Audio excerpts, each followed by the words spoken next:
Powered by the Inside the Birds podcast. Now, live from inside the Matt Black Kia Studios, it's Football at 4. Football at 4, powered by the Inside the Birds podcast. And, of course, Eagles OTAs continuing at the NovaCare Complex. And Andrew DiCecco is here for a little Football at 4 as we discuss a little further what's going on with the Birds, some possibilities moving forward. Who are some guys he's taking a look at? He is a part of the show right now on the Sports Bash Live on 97.3 ESPN for another edition of Football at 4. Andrew DiCecco, what's up, my brother?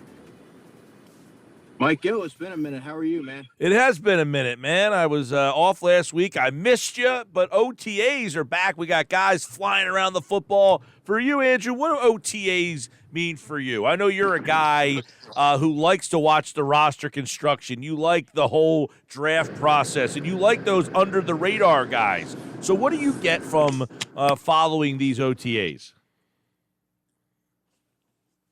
Yeah, I'm looking at different players like an Olamide Zaccheaus coming in from the outside, really vying for a spot as the number 3 receiver on this team. It comes down to verbiage, Mike. It's going to come down. Obviously, you're not going to do a lot of physical stuff here in OTAs, but it's going to come down to verbiage, getting familiar with wide receivers coach Aaron Moorhead and what he's asking and something, and things like that. I think I want to see what Jordan Davis looks like. Is he coming in shape, and what's he going to look like? What's his conditioning like?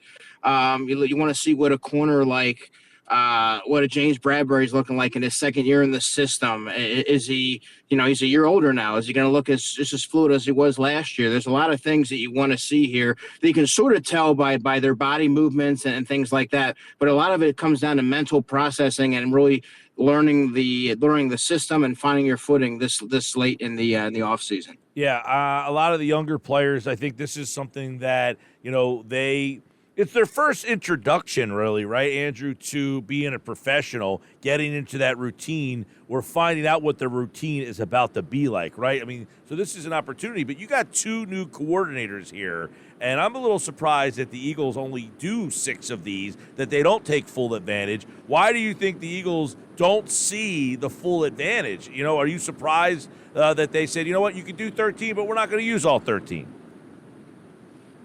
I'm not really surprised, Mike, to be honest with you. I think the Eagles have different methods in which to, implement their plays and get guys on the same page. I think that they've been very progressive, historically in how they're able to get everybody, on the same page as far as what they're doing. I think that, that you might see the value in Zoom calls and things like that. But, I mean, there really is not a lot to glean from OTAs. So I think that they find ways to get their message across and learn the mental aspect of what they're asking in different methods. Andrew DiCecco, Football at 4. You wrote about a couple guys over at InsideTheBirds.com, and I'm interested to get some more. Rashad Penny, obviously, he's a guy they signed this offseason. You got Swift here. These OTAs begin. Is this like a starting off point for competition, or do you not see this as where the competition begins for guys like Penny versus Swift? Well, I think, if healthy, DeAndre Swift's going to be the bell cow running back. And I say bell cow loosely because the Eagles really don't operate that way. I think you're going to see a combination of running backs, including Kenny Gainwell. But I mentioned him as a guy, Rashad Penny, that is, as someone who's under the microscope because he does come with an extensive injury history. He's missed 37 games in 4 seasons, which I don't think can be understated. But when he has been healthy, he's been remarkably productive. And I think he provides an element that you're not going to find elsewhere on the running back depth chart. So I think that he's under the microscope because you need to see him healthy, because if he's not in the mix, Mike, if he's not available or he's injured, then all of a sudden you miss that power element, that different body type that can provide those short yardage and really accelerate and take. He's not limited to just short yardage. I mean, and he does have some burst to his game. Yeah. But if you take him out of the equation, you see a lot of running backs that have similar dimensions, and they become really one-dimensional in that regard. Yeah, Penny's a guy that I know you have an eye on here as a compliment to DeAndre Swift. I know last year we would talk a lot about Watkins. You're a guy who, had high hopes for Watkins and thought he could have been a guy on many weeks that, hey, he could break out. What are you looking at with Watkins for this season, starting with these OTAs here? You mentioned Zaccheaus before, so where do you see Watkins? Yeah, I'm glad you brought him up, Mike, because he's arguably number one on my list for players who are under the microscope. Because when he entered last season, we can't forget that Nick Sirianni, if you're taking what he's saying at face value, he said he has the potential, Quez Watkins, that is, to be the best number two, one of the better number two wide receivers that he's ever played with, ever coached. Now, I mean, I think he's totally miscast as a two. Thought he was miscast as a three, as a slot, but there were plays for him to make last season that I thought that he really took a step back in where they thought he was from a progression standpoint.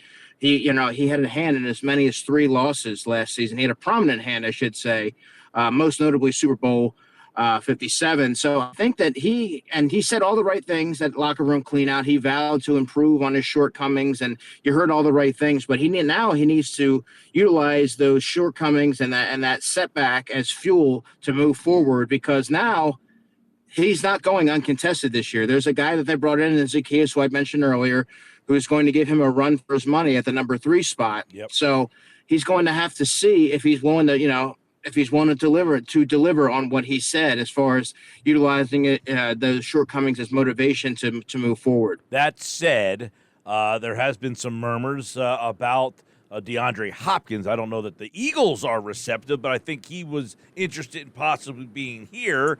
He has no team yet. Would he be a fit in Philadelphia?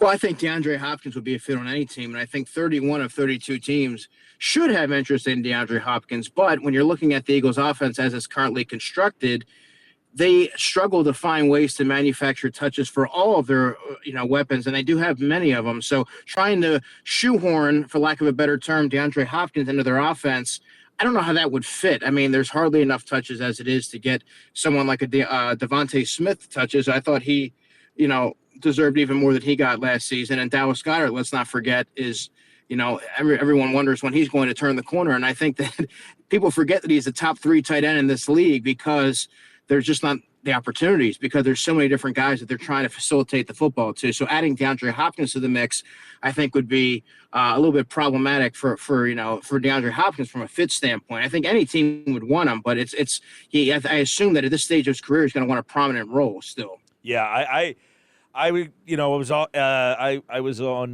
Birds 365. I don't know what day of the week it is today anymore. I was on yesterday, and they asked me about Hopkins, and I said, it sounds great in theory, but where's he playing? I mean, plus you got Goddard in the mix, you got Swift in the mix. I mean, I just don't see on the surface, hearing his name sounds really, that would be awesome. I just don't know where he fits into this offense. So to me, and we got a question from a listener that says, the Eagles signing Hopkins for $13.5 or giving up, say, a 4 for Budda Baker and taking on his $13 million contract, which would I prefer?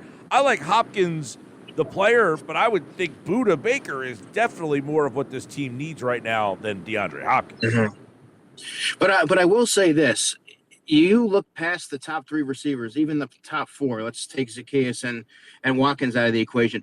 Who steps in a pinch? Should Devontae Smith or A.J. Brown have to miss time, or even just simply need a blow? Yes. Who can they plug in on the outside to that's playable, that can give you productive snaps? I think that's a problem area, but also, you're not going to see someone like DeAndre Hopkins want to be a role player like that. I think he still has, at least in his eyes, and in my eyes too, for what it's worth, that I think he's a starting player, and he's certainly not going to get starting snaps or targets, not in Philadelphia. Yeah, no, you're right about that. And that's a good point is, if one of the starting receivers missed any time, what kind of depth do they have at wide receiver? Quez, Watkins, Zaccheaus, are those guys? Now, I think Watkins can move to the outside. Do you think he's better served as an outside guy than that third slot guy? Yeah, I think Watkins was totally miscast as a slot last season. I think he's best suited to be an outside receiver. Now, is he good enough? That's the question. Is he good enough to be an outside receiver that you can count on to step in there and provide, quality snaps in the event that you're missing one of your top 2 receivers? I don't know that. We need to see if that setback was a sign of things to come, or if that was just a bump in the road and he's able to kind of revert and get back on course here, this training camp is going to be really telling, because if Watkins doesn't have the training camp that the Eagles are expecting, because let's not forget, Nick Sirianni, at least he's been very vocal in his support for Quez Watkins. If he's not what they think, then all of a sudden you have a major problem there, because the next two receivers are Zacchaeus and Britton Covey, respectively, who are both 5'8", and then you have to look possibly outside the organization to acquire a receiver that you can count on. So I think Quez Watkins is directly under the microscope for many reasons this summer. Yeah, and again, you can't just bring in DeAndre Hopkins and say, hey, you're here for break glass in case of emergency. And quite frankly, if you had Hopkins and A.J. Brown and Devonta Smith, which one of those guys is your slot, right? I mean, it doesn't seem that there's a fit. Yeah, exactly. So you can stack a roster full of great players, but you have to make sure that it accentuates what they're good at and their skill sets. It doesn't make sense to have field a dream team roster if you don't necessarily have them in the best position to be successful. So while it sounds good in theory to have a DeAndre Hopkins on your team, yeah, who plays the slot? You know what I mean? Right, exactly. No, you're absolutely right. We're talking with Andrew DiCecco, Football at 4 from InsideTheBirds.com. Eagles OTAs, I guess a big story is going to be Jordan Davis, and I know he's a guy that you put under your microscope. How are they going to use Jordan Davis? Who's going to be playing next to him? I think it's going to be a big storyline moving forward. Yeah, great question. So we want to see how – so one of the things you can glean from OTAs is – what kind of shape does he look like he's in? Does he look a little bit more trim and more fit than he did last season? Does he have a little bit more burst, right? I mean, right now, our impression of Jordan Davis is that he's a one-dimensional player that doesn't provide much in terms of pass rush. So, I mean, that's obviously really risky if you're taking a player. I think they took him 13 overall in the NFL draft last season. So you obviously don't take him envisioning somebody that's a one-dimensional run-defending defensive tackle. So you want to see if he really developed certain aspects of his game.